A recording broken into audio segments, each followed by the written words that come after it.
repeat. Well, hi. Is that you, Pete? Yeah, don't you recognize your own brother? Well, it's tricky. I mean, the hair looks familiar, and I've been hearing your voice for a while now. Like, since the day we were born? Yeah, but still, with that mask on, it's hard to tell. These masks do make it tricky. I walked right by my teacher the other day while we were at Target and didn't recognize her. But if I had looked in her grocery cart, I would have known her lickety-split. You see, she loves to snack on these beef jerky sticks. I think I'll remember her forever, every time I catch a whiff of that beef jerky. Say, Pete, that reminds me of a story in the Bible. Did you know that Jesus' own friends didn't recognize him one time? Come again?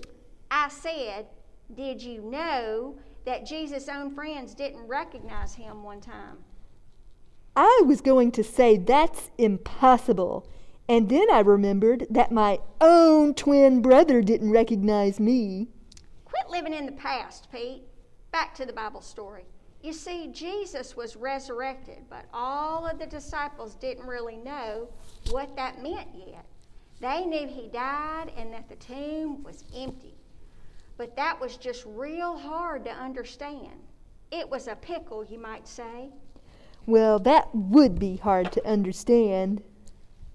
So the disciples all just started to go home and try to figure it out. There were these two disciples that were on their way home to a place called Emmaus. And while they were walking, a mysterious stranger started walking with them. Was it Jesus? Well, of course it was, Pete, but they didn't know that yet. It was like the wool was pulled over their eyes, so to speak. Or like Jesus was wearing a mask. Right. So the stranger, Jesus? yes, Jesus the stranger, kept talking to them about the Bible and asking questions about why they were sad and confused. And they never recognized him, even after they started talking to him. You mean they started telling Jesus, the stranger, about himself? And they still didn't recognize him? That's what I'm saying. So finally, the two disciples invited Jesus to spend the night at their house in Emmaus. And then it happened. They looked at him really closely and recognized it was him? No, Pete, let me finish. You see, Jesus sat at the table with them while they were connected.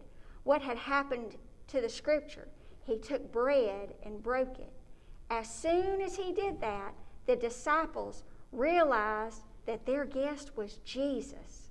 They remembered how he told them that when they shared bread at the table, to remember him. And when they drank wine at the table, to remember him. And it worked. When they ate the bread and drank the wine, they remembered who Jesus was and what he called them to do. They finally recognized him. I guess that's why we share communion and communion at church, to remember. We remember who Jesus was.